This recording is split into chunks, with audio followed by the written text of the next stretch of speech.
Bonjour et bienvenue sur le podcast. Je vous souhaite une très belle année 2022. J'espère que vous atteindrez vos objectifs et qu'elle sera pour le mieux. Pour bien commencer cette année, je reçois la très talentueuse Caroline Mignot, fondatrice de Richmaker et du podcast Marketing Square. Alors, si vous n'avez pas encore entendu parler de Caroline, vous allez l'entendre. C'est une femme hyper dynamique, toujours prête à donner un coup de main et experte sur les sujets de LinkedIn et des partenariats. Dans cet épisode, elle nous explique comment grâce à LinkedIn, elle a construit son offre et lancé sa plateforme Richmaker. Alors, qu'est-ce que Richmaker ? C'est une plateforme qui permet de créer du co-marketing. En France, on va utiliser plutôt le terme partenariat. Gagnant-gagnant, et cela peu importe votre statut, que vous soyez freelance, start-up qui débute ou encore grosse entreprise. Grâce à la plateforme, vous pouvez vous mettre en lien pour créer des opérations de marketing qui transforment. Le partenariat, c'est encore un marché timide en France et auquel on ne pense pas toujours. Pourtant, c'est un levier qui a beaucoup d'avantages, particulièrement quand on est une jeune entreprise qui débute, puisqu'il permet de gagner en visibilité, engagement et qui permet aussi d'augmenter les ventes, en ayant un tout petit budget. Et c'est pour démocratiser ce levier que Caroline a lancé sa plateforme. Et pour y arriver, elle s'est appuyée sur le réseau LinkedIn et est même devenue une experte. Et c'est la seule femme qui fait partie du classement des 10 premiers gros influenceurs de LinkedIn. Dans cet épisode, vous en saurez plus sur la méthode de Caroline pour gagner en visibilité sur LinkedIn et son retour sur les nouveautés telles que le live et la newsletter sur ce réseau. Vous saurez également tout sur le partenariat, pourquoi le mettre en place, quels sont les différents types de partenariats, qu'est-ce qu'un bon partenariat et quelles leçons retenir quand celui-ci est raté. Et vous allez l'entendre, le partenariat c'est un échange vertueux que l'on peut réfléchir très tôt dans sa stratégie d'entreprise. Et à la fin de l'épisode, Caroline nous révèle le nouveau projet sur lequel elle travaille avec un cofondateur. Vous allez voir, c'est une très belle application en lien justement avec LinkedIn, une application utile et intelligente. Mais je ne vous en dis pas plus, et avant de vous laisser découvrir l'épisode, je vais vous demander un petit service. Merci de bien prendre une minute pour noter et commenter le podcast sur iTunes, car comme vous le savez, peut-être déjà, c'est grâce à vos notes et commentaires que le podcast gagne en visibilité. Et sans vous, le podcast ne peut pas continuer d'exister. Je vous remercie par avance et je vous souhaite une très belle écoute. Mais un bonsoir, Caroline. Salut Fatima, ravie d'être avec toi. Et moi également, je suis ravie que tu sois avec moi ce soir. Je suis très contente de te recevoir sur le podcast pour parler partenariat, oui. Exactement, en plus j'ai vu que tu avais reçu plein de copines à moi, donc je suis Oui. vraiment, honorée de venir compléter la bande de joyeux lurons. Exactement, je pensais à ça aussi. Comme ça, avec Caroline, ça sera la bande au complet. La boucle est bouclée. Voilà, tout à fait. Ma première question, c'est pour celles qui écoutent et peut-être qui ne te connaissent pas encore, à mon avis, il y en a pas beaucoup, en tout cas ceux qui traînent sur LinkedIn ont déjà entendu parler de toi. Est-ce que tu peux te présenter? Oui, avec plaisir. Alors moi du coup, je m'appelle Caroline, j'ai 30 ans et j'ai un parcours plutôt, sciences humaines et sociales et puis je suis tombée, dans le bain de la communication, en particulier du brand content, c'est-à-dire, les communications sur tout ce qui est image de marque et production de contenu et en fait, je suis partie à la fin de mes études à New York où, j'ai commencé à faire du gross marketing et en particulier, du coup, une verticale complètement sous-estimée qui est le partenariat. Je me suis spécialisée là-dedans et puis après, j'ai eu un petit accident de parcours qui m'a fait atterrir en France brusquement après 8 ans passés aux États-Unis et là, je me suis dit: «En fait, il va falloir que, je me mette le pied à l'étrier, que je reparte à zéro». J'avais jamais travaillé en France et du coup, je me suis dit: «Je vais commencer par utiliser LinkedIn et voir ce qui se passe». Et en fait, on va avoir l'occasion d'en parler ensemble certainement, mais c'est un Ouais. chemin qui m'a menée, dans différentes voies complètement imprévues et en même temps, fantastiques. Toutes ces voies-là, c'est ce qui t'a amené vers Richmaker, du coup? Entre autres, en fait, Entre à ce moment-là, je prends un CDI, de directrice com et je commence, je continue surtout à alimenter mon LinkedIn. Je me rends compte que ça marche de mieux en mieux et en fait, ça m'a donné la confiance, tu vois, de me dire, «En fait, je pourrais créer une boîte». Le fait d'avoir des premières personnes sur LinkedIn qui te répondent, qui te soutiennent, en fait, je me suis dit: «Je vais pouvoir commencer à documenter, en fait, qui a une douleur au niveau du partenariat. Est-ce que Mmh. c'est juste moi? Est-ce que j'ai un biais? Ou est-ce que c'est vraiment, validé par le marché?» Et du coup, j'ai commencé comme ça à rassembler des petites briques grâce aux gens avec qui j'étais connectée, à commencer à créer du contenu et ça a créé un cercle vertueux où petit à petit, j'ai répondu à la demande des gens. J'ai aussi créé de nouvelles demandes en disant: «On n'en parle pas assez et voilà un sujet qui mérite d'être traité» et de fil en aiguille, ça m'a donné et la confiance et la matière pour lancer ma boîte. D'accord, et tu postais, du contenu, spécialement autour du partenariat, c'est ça? Sur LinkedIn? Oui, en fait, si tu veux, dans un premier temps, j'ai plutôt eu une stratégie, top Plutôt funnel. global? C'est-à-dire Ouais. que j'essayais de m'adresser au plus grand nombre pour voir ce qui marchait ou pas et puis, bah, petit à petit, quand j'ai vu qu'il y avait une appétence pour le partenariat, à ce moment-là, je me suis dit: «Bah, on va creuser un petit peu» et ma stratégie D'accord. éditoriale est faite, en fait, de top funnel où je parle vraiment d'entrepreneuriat féminin parfois, mais tu vois, de communication, de marketing digital, donc très large et puis après, on arrive vers tout ce qui est intelligence collaborative, partenariat et puis après, donc bottom of funnel comme on dit, on arrive Ouais. vers plutôt du contenu très spécifique sur Mmh. comment identifier un partenaire stratégique, quel type de partenariats, sont valables pour votre business et ce genre de choses. D'accord, c'est un peu la stratégie que tu conseilles si on se lance sur LinkedIn pour identifier justement des problématiques, et Exactement. qu'on a envie après derrière de trouver des clients, donc partir sur du très large pour, peut-être après aller comme un entonnoir. Exactement, je fais aussi du consulting en tout ce qui est personal branding, très orienté LinkedIn, tu t'en doutes Ouais. et du coup, dans ce cadre-là, effectivement, on travaille quand je travaille la marque personnelle d'une personne, je recommande cette approche, en fait, comme un funnel de conversion sur une marque classique, ça Mmh. s'appelle pas marque personnelle pour rien et en fait, on travaille justement ces différentes thématiques. On identifie, en fait, là où il y a une adéquation entre le marché et ce que toi, tu peux apporter, à quels besoins tu peux répondre et on travaille ça vraiment comme une stratégie marketing de marque. D'accord. Donc, c'est quoi justement tes conseils, sur, si j'ai envie de travailler ma stratégie moi de marque? Donc, Bah, justement, commencer par faire de l'audit. Regarder en fait, là où, potentiellement il y a une place à prendre, là où, soit il y a un besoin qui est déjà répondu, mais pas pour une partie de ton persona, soit tu penses que tu peux apporter une patte un petit peu différente, une approche, dans le ton, dans ta signature qui va apporter, plus de convivialité ou plus de sérieux, plus de structure et puis, bah, à contrario, tu peux aussi faire le choix douloureux et épineux comme moi, mais ultra excitant d'aller ouvrir un marché en disant: «Personne n'en parle, est-ce que ce serait pas une opportunité de prendre la parole pour la première fois sur ces sujets. d'accord, et donc quand tu as pris la parole donc sur ces sujets-là donc de partenariat, du co-marketing, c'est ça?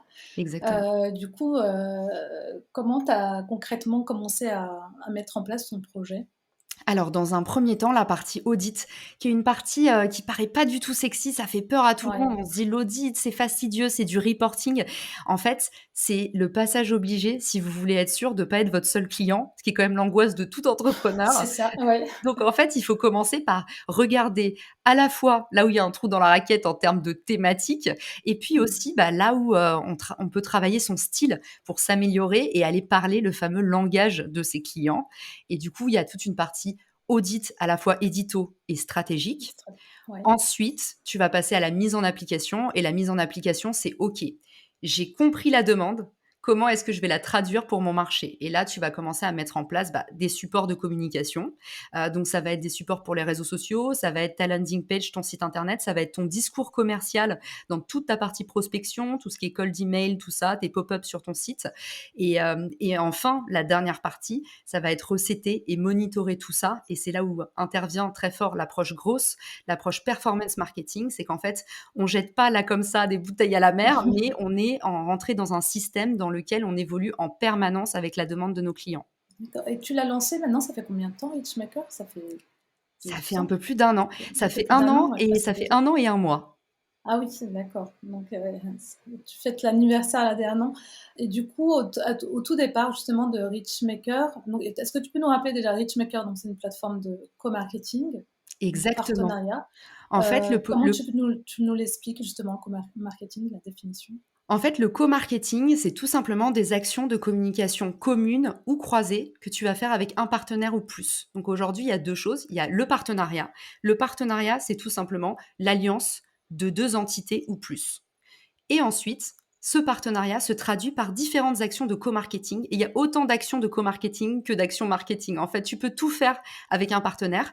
Par contre, comme tu travailles avec non plus une équipe, la tienne, mais plusieurs équipes, il va falloir cadrer tout ça. Et ça vaut le coup parce que le ROI est bien entendu exponentiel, il est au rendez-vous. Ouais. Par contre, c'est un travail de titan et c'est un travail qu'on abandonne souvent parce qu'on ne se rend pas compte des enjeux du partenariat. On va aller démarcher des clients au compte-gouttes et on se rend pas compte que quand on démarche un partenaire, en fait, on va potentiellement débaucher d'un seul coup, d'un coup d'un seul, des centaines, des milliers de clients. Donc en fait, le jeu en vaut la chandelle et nous, chez Richmaker, l'idée, c'est de faire une plateforme qui rend l'identification du partenaire facile, parce que ça, Ouais. on sait que c'est l'enfer, qui te permet de connecter directement avec le bon interlocuteur en interne, sans passer par des messageries LinkedIn qui sont saturées, où on sait que tu as très peu de chances d'être C'est vrai. entendu. Mmh. Et enfin, de pouvoir travailler en toute sérénité avec ton partenaire. Donc nous, on va te permettre de générer un contrat de partenariat si tu en as besoin, de pouvoir un peu suivre les résultats de ta campagne. Donc c'est tout ça, en fait, on veut faire un peu un partnership management system pour ceux qui connaissent. Donc en fait, un outil pour gérer de A à Z ces partenariats. Et mais tu travaillais déjà sur les partenariats quand tu étais aux États-Unis? Ouais. Exactement, j'en ai Et fait du pendant coup, 10 ans. d'accord. Et il y a une grosse différence, j'imagine, entre, là-bas et ici en France? Et ben, pas tant que ça, Ouais. figure-toi Fatima, pas tant que ça. Je En fait, on pensais a que oui. Je pensais qu'ils étaient plus en avance là-dessus, enfin, qu'ils alors travaillaient beaucoup plus que les Français, mais pas c'est du tout. vrai, le marché est plus mature, tu as complètement raison. D'ailleurs, si j'avais eu l'occasion, j'aurais commencé par le marché US parce que oui, c'est un marché plus mature, mais en fait, les douleurs sont les mêmes. On a du mal Ouais, à pas travailler à l'affect et à pas nouer son partenariat à la machine à café ou avec un copain, on a du ouais, mal, voilà, à identifier le bon partenaire. On a du mal, une fois qu'on est en interne, même dans les startups, à se rendre compte, est-ce qu'on doit parler à un content manager, à un community manager? Est-ce que c'est le CEO qui prend la décision? Donc, tu vois, identification du partenaire, ouais. identification de l'intermédiaire en interne, et puis enfin l'opérationnel, qui est quand même très peu documenté en termes de Mmh. ressources, même aux États-Unis. Ouais, c'est vrai que c'est quelque chose d'assez fastidieux, quoi. Je le vois rien qu'en en allant chercher des backlinks, en allant chercher des partenaires pour écrire du contenu, faire de l'échange. C'est assez fastidieux. Tu es avec ton document Excel, tu es en train de repérer tout ce qu'il faut, avec essayer de repérer le bon contact derrière et puis après il faut les contacter et mettre les choses en place et c'est vrai qu'une plateforme qui permet de faire tout de suite avoir le bon contact, et de nous mettre, en les uns en rapport avec les autres, c'est beaucoup plus facile. Bah, tu as tout dit, en fait, c'est pas documenté, donc tout le monde fait sa sauce, donc c'est C'est très ça. difficile de bosser ensemble avec des outils, qui sont, décuplés et en plus complètement différents les uns des autres. Donc Ouais. tout le monde réinvente la poudre, repart à zéro, et puis tout le monde se casse le nez 3, 4, 5 fois avant d'arriver à avoir la bonne méthode, alors que les méthodes du partenariat, elles sont quand même assez universelles, et c'est ça qu'on met à la disposition des entrepreneurs qui se lancent, des indépendants, qui souhaitent emprunter cette voie-là pour pas dépenser des montagnes en publicité quand tu viens de lancer ton business. On Ouais. sait très bien, il faut pas se mettre à risque et que Mmh. ça se fasse facilement, sans friction, sans perte d'argent. Ouais. Est-ce que tu peux nous rappeler les différents types de partenariats qui peuvent être, faits? Ou les principaux, en tout cas les Les plus utilisés? principaux, ce qui fonctionne le plus en ce moment, c'est bien évidemment l'apport d'affaires. Pourquoi? Parce que l'apport d'affaires, en fait, c'est un schéma de promotion qui est sans risque, totalement sans risque, c'est de la rémunération à la Ouais. performance. L'idée, c'est que tu vas aller voir un partenaire et l'idée, c'est que vous allez vous co-distribuer, soit dans un sens, soit dans les 2 sens, mais en tout cas, tu vas toucher une commission sur tous les clients que tu rapportes à ton partenaire et ça, c'est valable soit si tu es un indépendant, par exemple, un agent immobilier avec un courtier, tu vois? Ouais. Soit, ou alors un graphic designer avec quelqu'un, qui fait, de l'UI ou alors quelqu'un comme toi qui fait du SEO avec quelqu'un qui fait du SEA parce que potentiellement, en fait, juste, vous avez les mêmes clients à des points de leur parcours différents. Donc en fait, OK. vous allez mettre en place soit un schéma de distribution croisé, l'apport d'affaires, soit tu as aussi ce qui s'appelle le co-branding et ça, c'est créer une offre en commun. Alors Mmh. ça, c'est un deuxième type de partenariat, tu vois? On le conçoit très bien dans la mode, tu sais, les fameuses collections capsules. En Oui. fait, Mmh. dans le B2B, c'est pareil. Ça va être une intégration logicielle, géniale entre, Notion et Integromat ou entre indépendants, tout simplement. Bah, aujourd'hui, on est 2 agences de grosses. Il y en a une qui est spécialisée inbound, l'autre outbound. Bah, en fait, tout simplement, pour créer l'offre irrésistible, on va se mettre ensemble et proposer un bootcamp ou une offre groupée à un prix préférentiel. Donc au lieu de mettre tes sous pour aller chercher des prospects, tu vas les mettre, en fait, pour offrir justement un rabais, à ton Ouais. client idéal. Donc c'est win-win-win, on adore. Donc ça, c'est le deuxième type de partenariat. Le troisième, c'est l'échange de visibilité. Là, c'est la contrainte qu'on connaît, toi et moi, qu'aujourd'hui, c'est très difficile sur les réseaux sociaux, bah, d'aller encore chercher de la croissance en organique sans mettre de sous en publicité. Donc en fait, tout simplement, c'est 2 partenaires qui parlent mutuellement, l'un de l'autre. Ensuite, les jeux concours, ça va être plutôt, si tu as besoin de faire croître ton engagement très rapidement sur les réseaux sociaux et ça marche encore. Là, j'ai fait un partenariat avec Ocha, une plateforme de podcast. Tu vois, on se rend compte que sur Richmaker, en fait, tu peux, si tu es podcasteur, trouver énormément de ressources. Tu peux aller chercher un sponsor, tu peux aller Ouais. chercher, un invité, en disant, bah voilà, je cherche à interviewer telle et telle personne, donc ça peut apporter de la visibilité à ta boîte, là où toi, en tant que podcasteur, ça t'amène de la ressource. Et puis, troisièmement, tu peux faire de la cross-promotion avec un autre podcasteur et vous parlez chacun de votre podcast. Donc, Ouais. en fait, j'ai fait un partenariat avec Ocha, un jeu concours, et ça a surperformé. Donc, aujourd'hui, pour l'engagement sur les réseaux sociaux, le jeu concours sur une cible affinitaire, c'est topissime. Ça marche bien. Est-ce que je pourrais t'en donner allez, je t'en donne un petit dernier.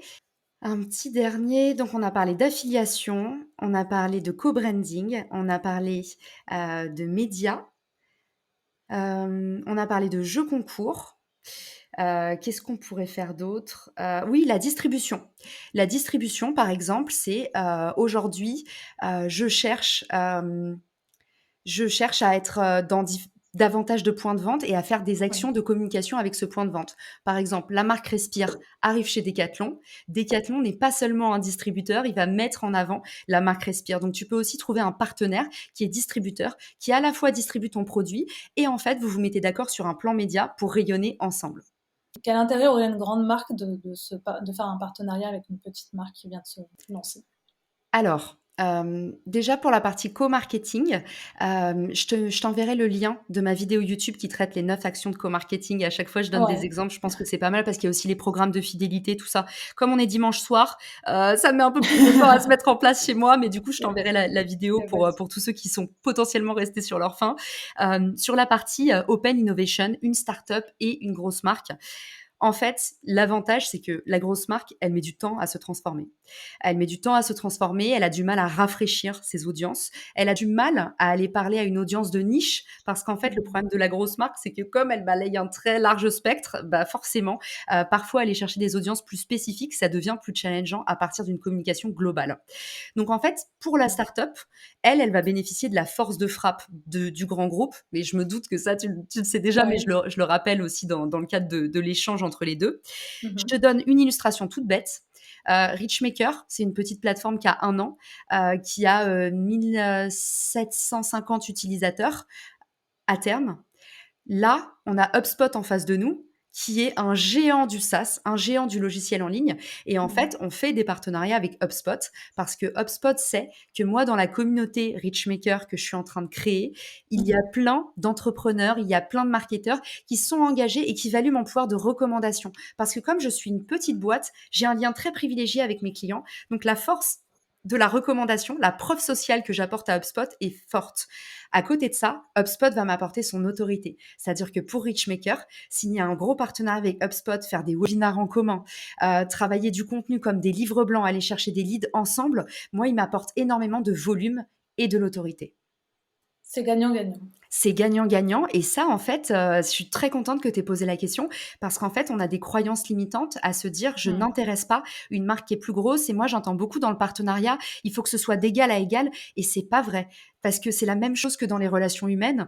Tu vas Mmh. pas chercher des amis qui ont autant d'amis que toi ou qui sont aussi forts sur tes sujets. Tu vas chercher des gens avec qui tu as une adéquation en termes de valeur, en termes de ressources et des gens qui te tirent vers le haut. Il y a différentes façons dans la chaîne de valeur de tirer les autres vers le haut. Il y a pas que les audiences. Ouais, parce que c'est vrai, c'est pas quelque chose auquel on pense quand on se lance, quand on lance sa start-up tout de suite au partenariat. Après j'ai un exemple totalement contraire avec Yoast, que j'ai interviewé, Evelyne Lagarde qui est la fondatrice de Yoast. C'est une start-up dans le domaine, de la vente d'occasion. Et effectivement, dès le départ, elle a pensé à pas mal de partenariats. J'ai trouvé ça très intéressant parce que c'est totalement en adéquation avec l'univers de sa start-up. C'est-à-dire que le premier partenariat, c'est comme son objectif, c'est qu'il y ait mobilier sur le trottoir. Donc, elle a trouvé des partenariats pour le don. Elle a trouvé un autre partenariat, contrat d'affaires, comme tu disais, par exemple, pour la personne qui achète cette machine à laver en occasion. Elle a 1 an avec une personne qui puisse être là pour réparer s'il y a besoin. Elle a fait d'autres partenariats, jeux concours, pareil, donc l'engagement a augmenté. Donc c'est vrai que quand elle m'en a parlé, j'ai pensé tout de suite à ça, à Richmaker et à tout ce qui est partenariat. J'ai trouvé effectivement que même en partant de zéro, en fait, tu peux très vite créer des partenariats qui sont en adéquation avec ta marque. C'est marrant que tu en parles parce que je connais la fondatrice et on a justement Oui, échangé sur les partenariats voilà. ensemble donc très ouais, ouais, Ah ouais, je c'est vois drôle, je très bien. savais pas. Quand elle a lancé son app, je crois que c'était il y a 8 mois, quelque chose comme ça, je l'avais rencontrée, je crois, sur Clubhouse. D'accord. Ça montre qu'on peut, vraiment monter des partenariats dès le départ, quoi. Bien Donc sûr et d'ailleurs, tu vois, typiquement, moi, sur Richmaker, j'ai même beaucoup d'entrepreneurs ou d'indépendants qui se lancent et qui utilisent la plateforme pour aller chercher leurs premiers clients. Typiquement, tu as du mal à trouver des bêta-testeurs, tu veux lancer tes services en tant qu'agence, mais tu as pas encore de business case, donc tu as pas encore, de projet concret à montrer. Bah, propose la gratuité sur tes 5 premiers projets et en fait, bah, mmh, Richmaker, c'est un super outil aussi pour faire ça parce que tu peux identifier tout de suite les boîtes qui vont avoir des audiences affinitaires aux tiennes. Donc, si tu choisis un partenaire comme ça pour te lancer gratuitement, tu vas aller rayonner auprès de leur réseau, leurs audiences. Donc, c'est hyper stratégique. Et pareil pour les campagnes de crowdfunding. Si mmh, demain, tu proposes dans le cadre de ta campagne un bundle avec une autre marque qui se lance ou qui est un petit peu plus établie, ou même un grand groupe, ben c'est une super force de frappe pour ta campagne au moment où tu as besoin d'avoir de la visibilité sur Ulule ou KissKissBankBank. ouais. Donc, il y a pas de meilleur moment pour se lancer dans le partenariat que quand tu es obligé, en fait, de faire du ROI. Et quand tu te lances, tu as pas de sous à mettre dans la publicité. Il faut que tu fasses le minimum d'investissement et que tu ailles prouver ton marché très vite. Donc, le Mmh. partenariat, ça coche toutes les cases. Tu crées ton réseau, tu vas chercher des clients et en plus, c'est ultra héroïste parce qu'au final, tu investis pas beaucoup par rapport à ce que tu pourrais avoir en pub. En pub, ouais, sur Facebook ou Ouais. autre. Exactement, ça coûte assez cher. Il y a des règles à avoir quand on fait pour faire un bon partenariat? Ah oui, il y en a plein. Il y a vraiment, dans la Richmaker Academy sur le site, j'ai retracé, il y a beaucoup, il y a une vraie méthodo en fait, pour créer son partenariat et puis surtout, il faut que ce soit vraiment normé. Moi, j'insiste toujours là-dessus. Un contrat, même s'il y a pas de juriste, il faut absolument contractualiser. En fait, Mmh. le problème, c'est qu'aujourd'hui, il y a encore beaucoup d'échanges à l'oral et que ça, quand il y a 15 personnes dans la boucle, tu peux pas te permettre de le faire. Donc ça, c'est un gros écueil. Donc vraiment, mon conseil, c'est dès le début du projet, contractualiser, même si c'est pas sexy, même si c'est un document Word, il y a pas besoin d'un juriste.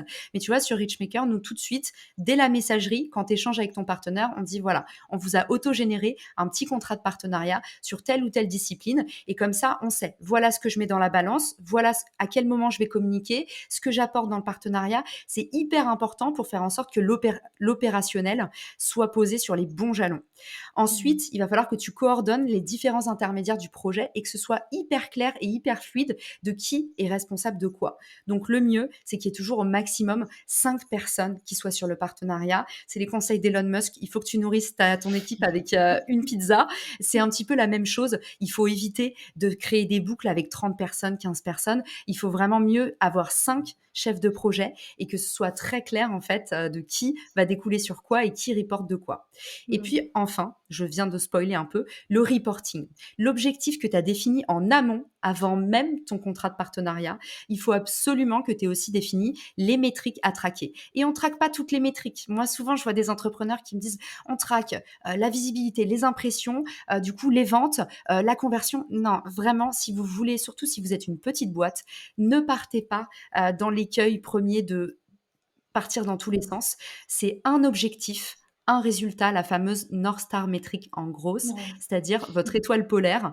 Si vous voulez faire des ventes, il faut que vous traquiez les ventes. Si vous voulez faire de la notoriété, du volume, traquez les impressions. Mais voilà, restez focus sur un objectif. Et du coup, je finirai là-dessus. La dernière étape du partenariat, qui est bien souvent négligée, c'est le reporting. Et c'est obligatoire de faire le fameux REX, comme on dit en entreprise, le retour sur expérience. Aujourd'hui, on le néglige. Quand l'OP s'est bien passé, tout le monde est préoccupé par des bouchées de champagne. Ouais. Et quand l'OP c'est mal passé, on va mettre la tête sous le tapis et tout le monde fait l'autruche et du coup, on n'en tire pas d'apprentissage. C'est hyper important. Mettez-vous au bord de la table avec votre partenaire pendant 1 heure en disant est-ce qu'on repart ensemble? Si on repart pas ensemble, qu'est-ce qu'on a appris de ce partenariat pour potentiellement pas refaire les mêmes erreurs avec le prochain partenaire?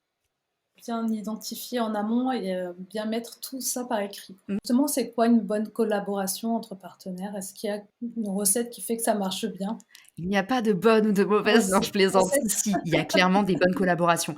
Pour moi, une bonne collaboration, c'est que tu en as tiré un apprentissage. Donc même si vous avez planté le partenariat dans le sens où, soit il y a un des 2 partenaires qui a pas eu la valeur escomptée ou les 2 sont déçus parce qu'ils s'attendaient à mieux, en fait et ça, c'est très français, on est souvent déçus quand on n'atteint pas ses objectifs. Pour moi, c'est un leurre. À partir du moment où tu as fait quelque chose, c'est déjà une victoire. Il faut considérer vraiment la courbe d'apprentissage et non pas toujours la destination. Donc moi, mon conseil, si vous voulez faire une bonne collab, c'est documenter. Documenter ce qui se passe. Tous les process que vous avez mis en place, ils sont certainement pas à jeter à la poubelle. Vous avez appris des choses sur votre audience, sur votre marché, sur votre partenaire, sur votre équipe même potentiellement. Parce que quand on confronte son équipe à celle des autres, il y a plein de choses très positives qui se mettent en place, du mécénat de compétences, de l'échange d'idées. Donc ça, c'est hyper important aussi. Et si vous arrivez à documenter tout le cycle de vie du partenariat, à en tirer un échange fructueux avec votre partenaire de qu'est-ce qu'on a à en retirer concrètement, humainement, professionnellement, en termes de revenus, à partir de là, c'est une bonne collab. Bah, merci pour ces conseils sur la collaboration, en tout cas à penser dès le début du projet. Donc, c'est important. Je reviens sur LinkedIn. J'ai vu que tu as lancé LinkedIn Facile parce que tu avais identifié justement cette demande-là des personnes à savoir mieux communiquer sur LinkedIn, mieux faire du réseau, vendre. On peut rien te cacher, Fatima. C'est exactement ça. En fait, ce qui se passe, c'est que je fais des séminaires en entreprise sur comment utiliser LinkedIn, les secrets de l'algorithme. Je forme des équipes sur tout ce qui est employee advocacy, comment faire en sorte que via vos employés, vous puissiez rayonner sur LinkedIn. Et en fait, je me suis rendu compte que je pouvais pas adresser la demande des particuliers parce que j'avais de la demande toute la journée pour du coaching individuel. Et le problème, c'est que je peux pas faire rentrer du coaching individuel dans mes journées. Et je me suis dit qu'en fait, j'allais mettre toutes mes connaissances, tout ce que je communique aux entreprises et qui ont le luxe de pouvoir offrir ça à leurs salariés, j'allais mettre ça à des prix très praticables, donc des prix particuliers, sans la lourdeur d'un CPF. Tu vois, c'est des formations de 39 à 299 euros. Et l'idée, c'est en fait pouvoir traiter toutes les demandes entrantes que j'ai sans devoir dire aux gens je peux juste te renvoyer des petites réponses par écrit sur des choses faciles à traiter. Voilà, aujourd'hui je me suis dit il faut que je mette ça en place, ça mettra un petit peu de temps. La première formation elle sort dans 2 semaines, c'est comment faire un live, parce qu'il y a vraiment ce format, il est boosté par l'algorithme, donc il y a un train à prendre. Et puis petit à petit je pense que la plateforme sera complète avec une formation vente sur LinkedIn, la prospection autrement, la prospection efficace, et aussi tout ce qui est personal branding, positionner sa marque personnelle, tout ça. Éventuellement la page entreprise aussi, et ça ce sera complet aux environs de mars je pense, mais vous pouvez déjà vous inscrire sur le site, comme ça vous recevez les formations en temps réel. Et du coup, tu disais le live. Le live, c'est le truc à faire là en 2022. Exactement. Autant la vidéo native n'est pas boostée sur LinkedIn quand vous uploadez votre vidéo, autant les lives ont une force de frappe en organique incroyable. Alors déjà maintenant, toutes les pages entreprises y ont accès. Ça, peu de gens le savent encore. En plus, via la page entreprise, tu peux en profiter Ah oui. tu peux utiliser la force du formulaire qui te permet de récolter des leads pour tes lives en natif depuis LinkedIn. Donc ça, c'est génial. Ah, c'est Et génial ça. exactement. Et puis, autant auparavant, en fait, tes lives, seules les personnes présentes à l'événement étaient notifiées. Maintenant, toutes les personnes qui sont sur LinkedIn pendant que tu actives ton live, qui sont dans ton réseau, reçoivent la notification. Donc, en fait, tu as la possibilité d'aller chercher des nouvelles personnes et d'aller davantage rayonner auprès de tes audiences. Donc ça, c'est une force de frappe algorithmique qui est non négligeable pendant le live et qui s'ajoute au fait que maintenant, les vues en différé, c'est-à-dire après votre live, en fait, la vidéo tourne pendant 72 heures selon l'engagement que vous avez. Et en fait, ces vues-là sont aussi boostées par l'algo. Donc, pour te donner le différentiel, à live à peu près égal, en septembre, je faisais 600 vues. Là, en décembre, j'atteins les 10 000 vues.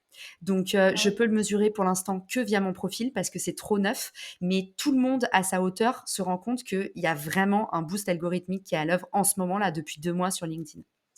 D'accord. J'ai vu aussi qu'ils ont lancé la newsletter que tu as testée. Exactement. C'est quoi tes retours là-dessus? Alors justement, je les ai documentés dans la dernière newsletter. Donc pour ceux qui veulent D'accord, je n'ai aller pas voir, encore vu. ça s'appelle LinkedIn Facile. Sur LinkedIn, c'est en lien sur mon profil également.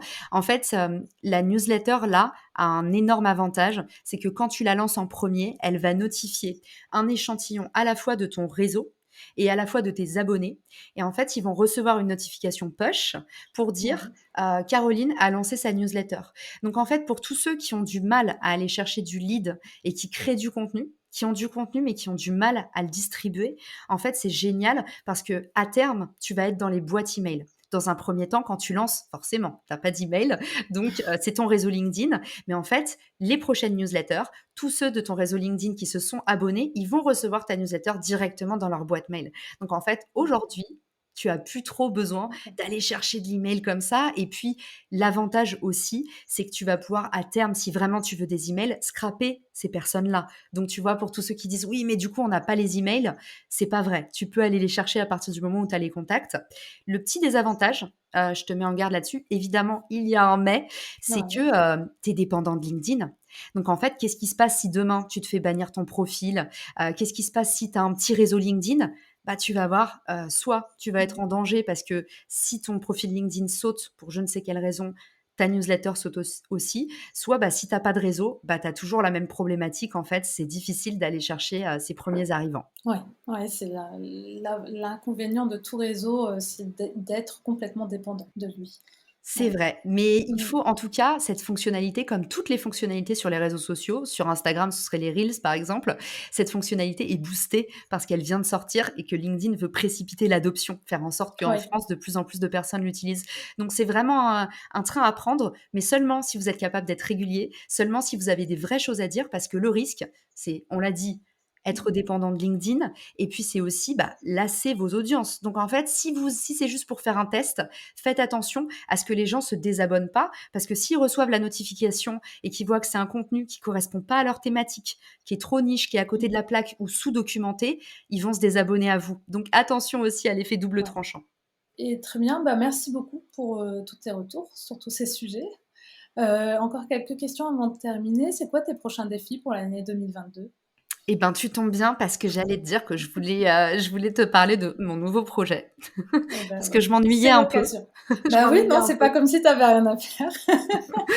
En fait, on lance une application qui est un Richmaker, mais un peu plus large. Je te raconte, ça s'appelle Ouais. Refer. Donc, vous pouvez y accéder au lien refer.social, social, mais avec un C, sur Google. Et en fait, c'est le petit frère de Richmaker. En fait, j'ai rencontré un entrepreneur qui développait ce projet et Mmh. tout simplement, on s'est dit, mais pourquoi on s'est pas associé? Donc, on a décidé de le faire sur la partie Refer. Moi, je suis en train de monter sur ce beau projet qui permet en fait d'activer ton réseau LinkedIn. Le problème qu'on a sur LinkedIn, c'est que aujourd'hui, LinkedIn, c'est une plateforme de création de contenu. C'est plus Ouais. tellement une plateforme qui te permet d'activer ton réseau. Nos boîtes mail sont saturées, nos boîtes LinkedIn sont saturées. Et puis, bah, tu peux pas dire si tu cherches Mmh. un nouveau job, tu vas pas forcément, ou si tu cherches à recruter, tu vas pas forcément aller dire à tout ton réseau LinkedIn que tu as construit depuis 3 ans, tu vas pas aller lui dire en ce moment je cherche un business lead développeur ou en ce moment je cherche un prochain client pour une mission freelance sur tel sujet. Donc en fait, l'idée de Refer, c'est qu'on te permet d'extraire tes contacts LinkedIn et de faire en fait Mmh. des requêtes euh, automatisées auprès de ton D'accord. réseau. Donc en fait, tu vas dire là demain, Fatima, tu me dis moi je voudrais promouvoir mon offre de service, je voudrais trouver de nouveaux clients. Ton réseau peut t'aider pour ça. Mais pour que ton réseau t'aide, faut pas que tu fasses un post sur LinkedIn qui s'adresse à tout le monde, donc qui s'adresse à personne. Oui. Il faut que tu utilises la messagerie. Et en fait, nous, on va te permettre de créer une offre. Et cette offre-là, tu vas pouvoir choisir qui dans ton réseau va la recevoir et tu vas envoyer un message personnalisé. Donc, il y aura le prénom de la personne, tu peux ajouter un mot si besoin. Et l'idée, c'est que ces personnes vont pouvoir te faire des introductions. Donc en fait, moi, je vais recevoir salut Caroline, je fais appel à toi parce que je cherche des nouveaux clients pour ma structure de rédaction SEO. Est-ce que tu as des personnes à me présenter? Et je vais dire, bah, bien sûr, Fatima, merci encore pour l'invitation dans ton podcast. Je suis ravie de te renvoyer la balle.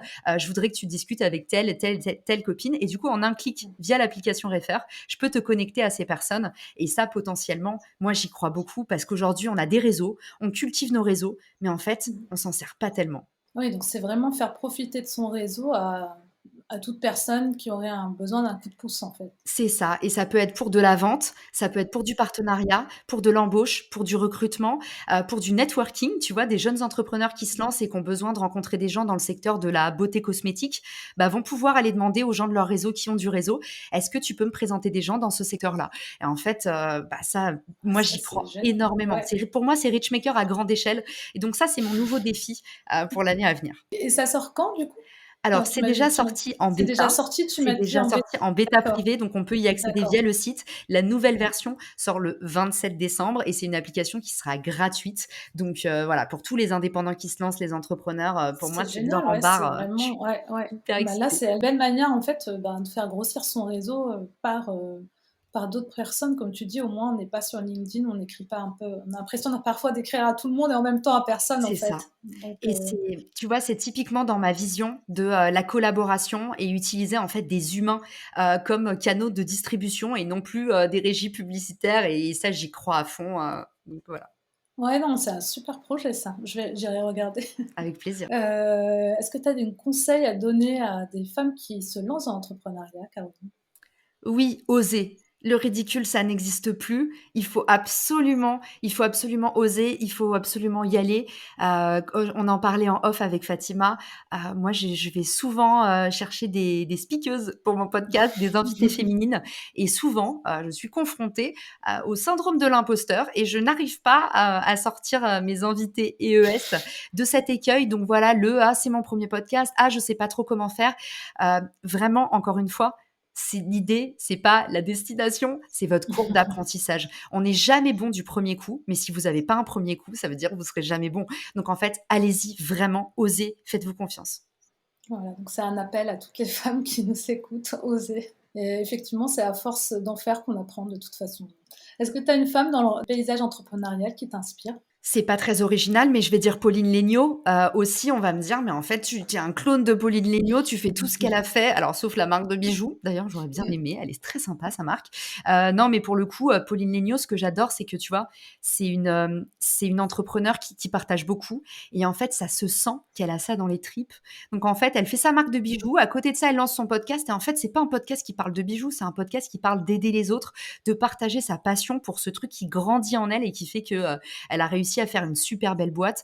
Je la trouve très inspirante parce que c'est une grande vulgarisatrice et non seulement, tu vois, justement, elle obtient des résultats concrets dans sa marque et en plus, elle a le payback, elle redistribue, elle a envie d'aider les autres et je trouve que ça sent, tu sais, ça se le personal branding, quand c'est authentique, tu le transpires et je trouve que Mmh. cette nana, elle a un truc quand elle parle, tu sens que c'est vrai, que c'est sincère, que c'est pas, une nana qui cherche de la visibilité, de Ouais. l'influence, la fame. Tu sens que c'est une nana qui a la fièvre des autres, quoi. Et voilà, moi, elle m'inspire beaucoup. Rien que de t'en parler, là, ça me donne trop la pêche. J'adore cette femme. C'est vrai, c'est une belle personne, ça se ressent effectivement dans ses discours quand on l'entend parler, à travers ce qu'elle fait, effectivement.